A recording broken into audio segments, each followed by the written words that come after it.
Battleground New York City, the fight for your vote. Your front row seat to the battle for New York's next mayor. It's the old guard clinging to power, chasing a candidate they never saw coming. Every night, our experts break it down. What New Yorkers want above all else is authenticity.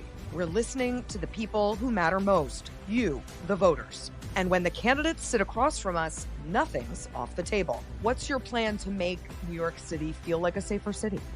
S.E. Cup, that's your perception. Of course, there's a lot of crime. So what's happening right now? Let's dive in. Welcome to Battleground NYC, the fight for your vote. It is Wednesday, September 10th, and we are 55 days away from this all-important New York City mayoral race. And two issues have loomed larger than others in this race, and we've covered them both over the past month: affordability and public safety. New York is one of the most expensive cities in the country, and New Yorkers are feeling the squeeze, especially when it comes to housing. To that end, frontrunner Zoran Mandani, a Democratic socialist, has been proposing a rent freeze, free buses, and government-run grocery stores, all with an eye on making city life more affordable for more people. But others are asking, who's going to pay for all of that? And will a rent freeze actually solve a problem? The other issue is crime. While overall crime in New York City is down, a fact incumbent New York City Mayor Eric Adams is touting, many New Yorkers, especially women, do not feel safe in the city, especially on the subways and on the subway platforms. Mamdani has some unorthodox public safety proposals, like dispatching community safety officers instead of cops to certain 911 calls. But he's also been criticized for past statements about defunding the police and calling cops racist and a major threat to public safety. To that end, he's been meeting with NYPD officers to try to smooth things over. He wants to let people out of Rikers. He doesn't want people locked up for misdemeanors. He said that over and over, but now he's going to do the pivot and shift. That is his Achilles heel. We'll see if Curtis Lee was right about that, but these are two big issues, two big jobs for whomever is going to run this city come November. We've got it all covered here. Later in today's show, we'll talk with not one, but two moms about who they're supporting and why. But first, as always, let's get to the news fresh from the campaign trail. Joining me now is Chris Sommerfeld, senior City Hall reporter with the New York Daily News. Welcome back, Chris. Thank you. Good being here. Okay, first, let's start with this delicate dance to convince Eric Adams to drop out of the race. He has refused so far. There are some that think that he still might drop out, though, and take an offer from President Trump, but might be waiting for the right opportunity. What are you hearing, though, as you cover this in the very building he works in? I'm hearing a lot of different things, as you can imagine. There's some conflicting information, a lot of speculation. But what I can say for certain is that there are conversations ongoing about potential job offers for Eric Adams.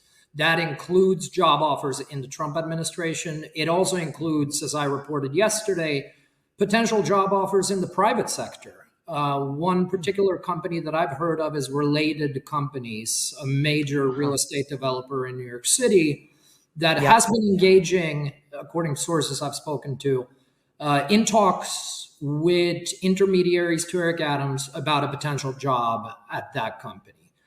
We ultimately don't know what Eric Adams is going to do, but I think the fact that these conversations are continuing and that pressure is mounting on him to get out of the way in order to maximize Andrew Cuomo's chances, it says a lot.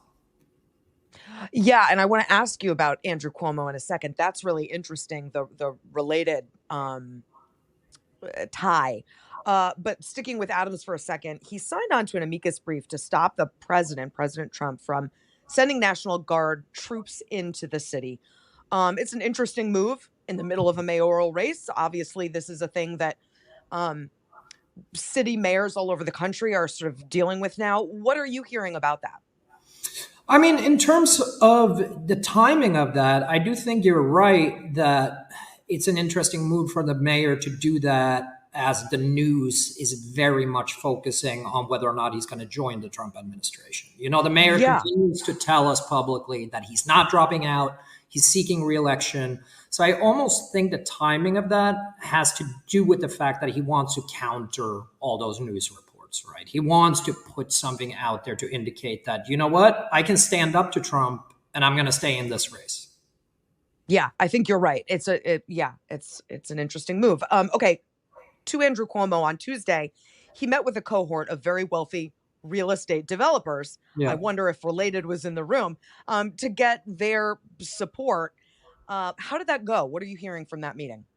I think you have the kind of moneyed interest, the billionaire class and the donor class in the city coalescing around Andrew Cuomo again. And that meeting very much crystallized that. You had people like Jeff Blau, the CEO of Related.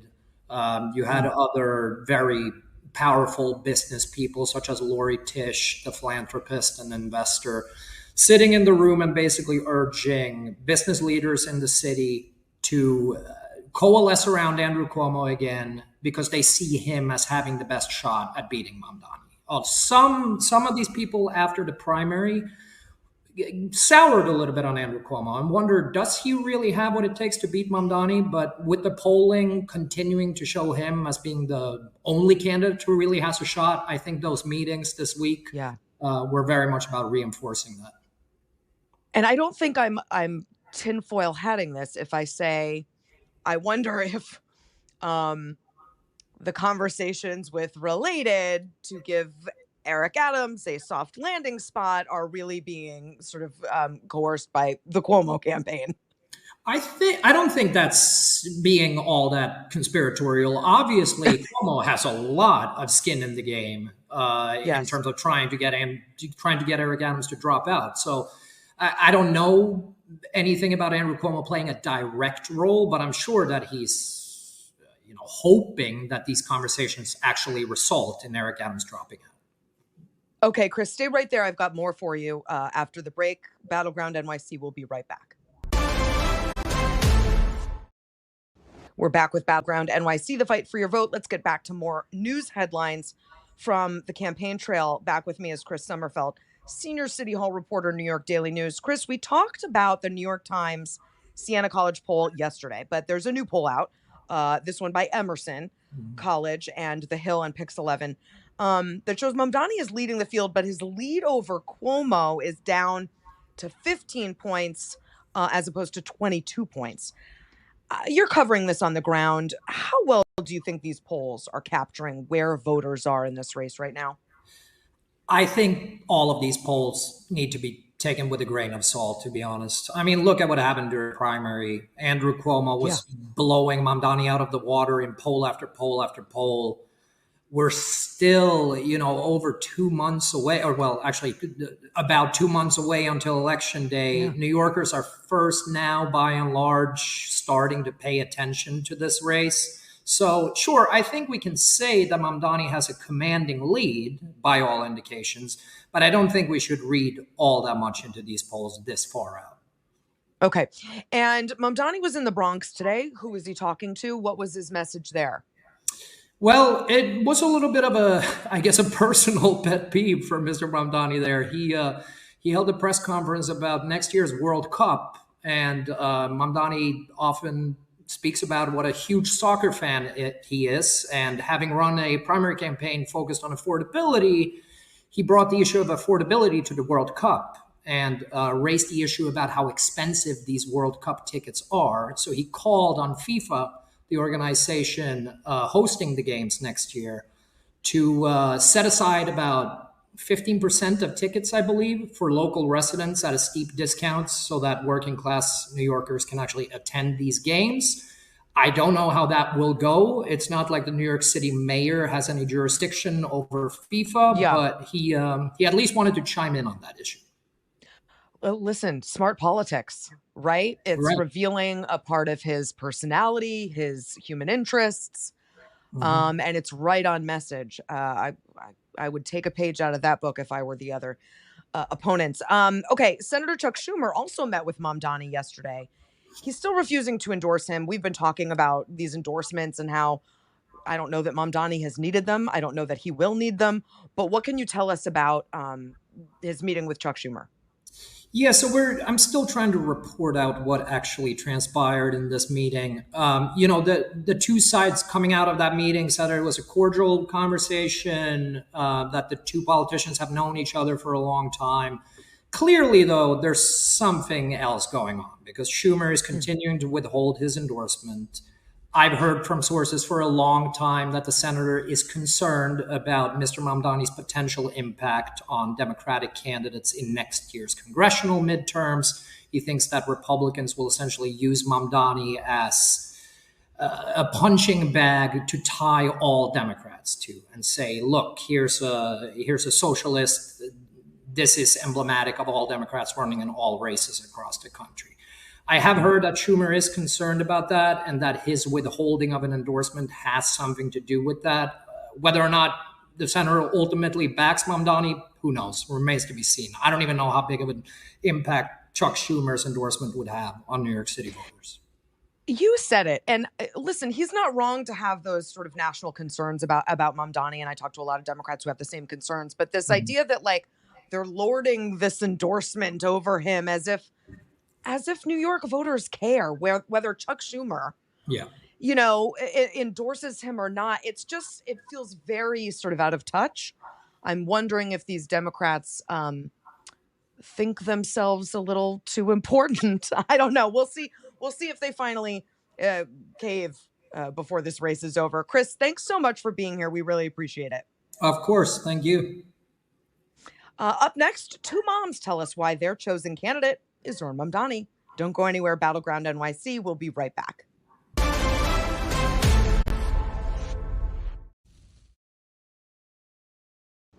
We're back with Battleground NYC, the fight for your vote. And joining me now for the bigger picture are Paloma Naderi and Marisha Parikh, also known as Moms for Mamdani.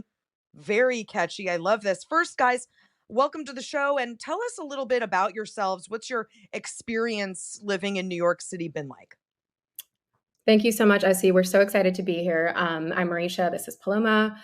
We are Manhattan moms. We are volunteers with the Zohran campaign. We are working parents, and as such, have to say that we're here in our personal capacity, and any views expressed are our own. But like so many parents, we're juggling jobs and childcare and hauling strollers up subway staircases, and it's this joyful. Oh, I remember that. Mm-hmm. Yeah, it's this joyful and exhausting life to live in New York City. It's really a privilege and a unique experience. It's before this race, were you guys political? Were you politically involved? I'd say we've always considered ourselves to be pretty informed people, and we are lifelong, Democratic voters, but sort of just more focused on advocating for injustice kind of wherever we've seen it throughout our lives. And we haven't been as excited about a Democratic candidate as we are about Zohran. And we're also really excited that this big moment is happening in a local race because it means it's really going to affect us and our families. I think. Oh, it's such a great way of putting it. That's so true. The national races get a lot of attention, but what's happening in your backyard is going to impact your life so much more. And so it's really great that you guys are getting involved. And we've heard this a lot about Zohran Mamdani, that he's like the first Democrat that has really gotten people excited in a long time. What led you to become such big Mamdani supporters? What was it about him? I think one thing also that I think is really important to point out is that it really is motherhood that sort of activated us to be more political. Parenting actually sharpens your politics. I think there's very much this view that moms are too scattered or too busy or too weak or fragile to be political. But frankly, being a city mom, you see how the city's infrastructure is failing people every single day. It's impossible not to be political. It's impossible not to ignore it. And so I think what's really exciting about Zohran is that he leads a campaign that is very much focused on hope and positivity and what your city and your government can do for you, and isn't so much about the fear politics and trying to scare people into, the kinds of policies that they want to see. Yeah, we've been hearing the same. There's a lot of talk about his charm and warmth and authenticity and hope and change. What about his experience, though? Do you have any misgivings about handing the city over to a 33-year-old with very little experience running something? Or does that excite you, actually? I think it definitely excites us. And I'm glad you framed it that way because we're certainly feeling the energy. But also, just like as working moms and people who think all the time about experience and like what it actually means. I mean, we're really well-rounded people. We get, bring a lot to our professional lives that we're experiencing sort of in our personal. And when we think about candidates, we think about the same thing. Zoran is not part of the old guard, but that doesn't mean he does not have many accomplishments already. And I think what we've seen from the traditional experienced politicians in New York is a lot of corruption, and we're not excited about the other options, and we really don't want, much of the same. And one thing I'll just plug also is just we're finding that, through our account, women from all generations are finding us, and we're speaking with them. And while this candidate might have been sort of newer to us, there are moms in our community who have been working in local politics or in local issues for a long time, and they have known about him and they've known about his record and his lifelong advocacy for things like healthcare access and other social services. And I want to get you guys to talk about the issues in the next block, actually, but just tell me what it's been like canvassing for Mandani, meeting new voters. What are you hearing, and what kind of conversations are you having? Yeah, I mean, I think for us, canvassing was really what got us excited even about starting Moms for Mamdani, because when we first showed up to canvass, we were obviously excited, but we were also intimidated. We were like, can we really make an impact here? And also, how is this going to be received? He's often a very divisive candidate, and we're also often canvassing in neighborhoods where he's not as popular as you might think. And so, but we realized that showing up as ourselves, as moms, as neighbors, as community members, was in and of itself impactful. And I think we'd also be remiss if we just didn't talk about the grassroots effort that this campaign has put on, because just the amount of volunteers and other affinity groups that we've been able to really stand on the shoulders of and to use some of these formulas and formats that they've found to be successful. I think it's really this grassroots movement that's getting people excited. We are hearing that all the time, that he's really gone back to this sort of old school politicking where knocking on doors, making calls, and mobilizing folks like you out into the streets. What other kinds of people are you meeting who are supporting Mamdani? Like, paint a picture of the Mamdani voters that you're meeting. We've got a really diverse group, and that's been really exciting for us. I won't lie, the first time we came, we were like, are we the oldest people here? And then this next time we had a wonderful canvassing with the father of somebody who's been canvassing a lot. So we're seeing people who recently moved to the city, who are lifelong New Yorkers, who are young, who are old, who are everything in between, and definitely a diverse group. And we've made a lot of friends, and that's also been a nice added benefit. Cool. And where do you see, after this race is done, where do you guys see your focus moving as let's say he wins? Where do you take your politics after that? I think we've just seen that there's a lot of power in this idea of parenting being political and being a mom being political. And this is certainly nothing new. And there are so many great organizations that have taken advocacy of this kind. But I think for us, it's just figuring out, this is something that has energized us. We're pretty recent moms. This is something that has energized us during a time where so many other things drain us.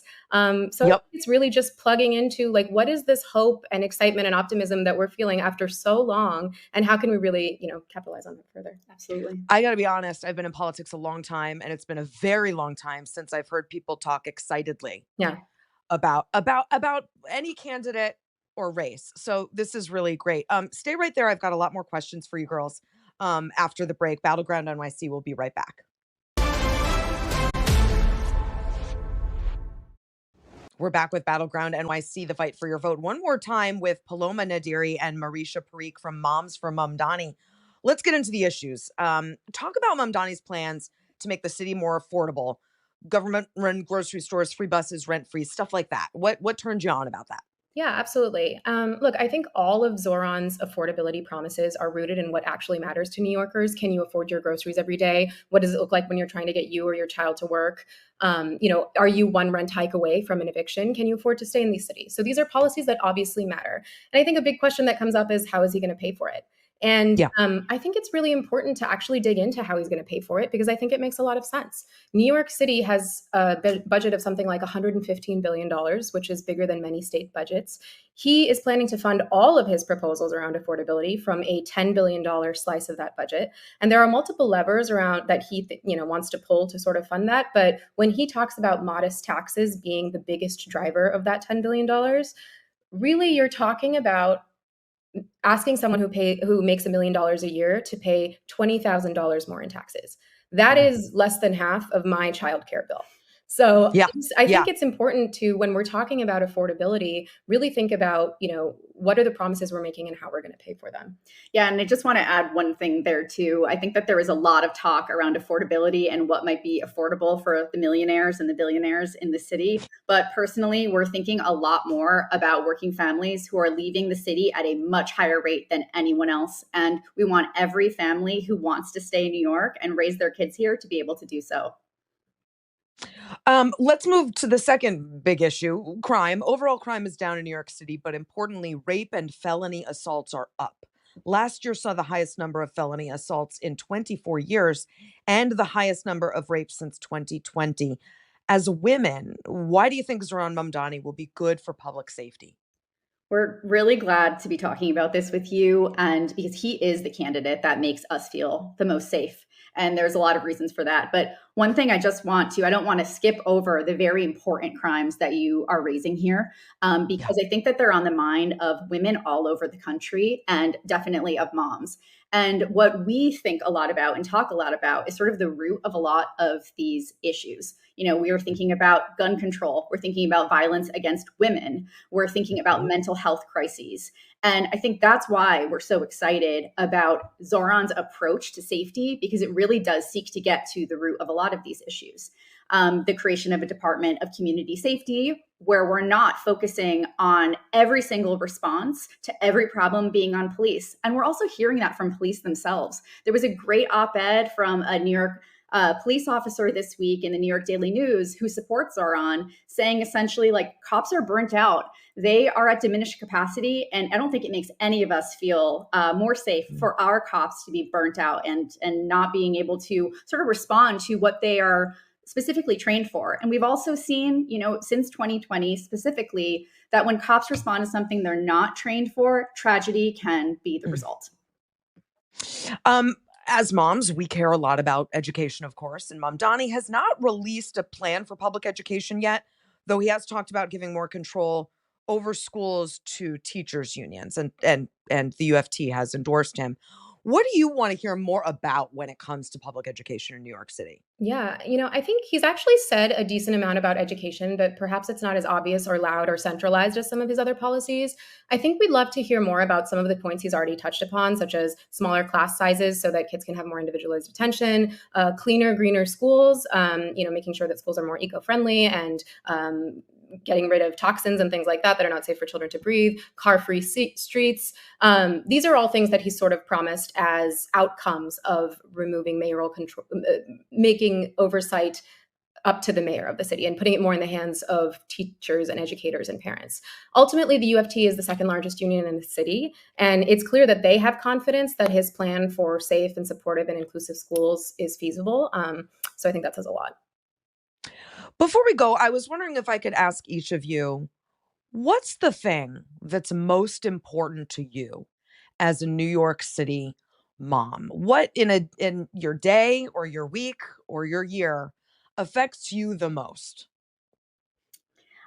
I'm going to just pick the first thing that came to mind. I can't promise you it's the most important because you've already written so many important things, Essie. But one thing I just want to share is, I have the ability and the privilege to potentially move out of the city and maybe own a home somewhere. I don't want to do that because I want to raise my child in New York in an incredibly diverse place where I can take him to small family-owned restaurants with me after school, where he is around all different types of people who can afford to live and thrive here as well. And that community is what I want. And I really believe that Zohran's plan is going to help support and make that possible. So hopefully I can raise him here for his whole life.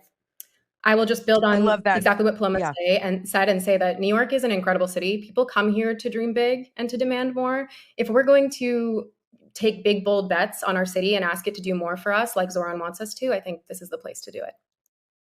Well, as someone who moved to the city after college and spent 15 years there, I would say it's a place everyone should live at least once. And we hope that whoever becomes the next mayor can make that more affordable for everyone. Thank you guys so much for joining us. And that's it for us on Battleground NYC, the fight for your vote. We'll see you tomorrow.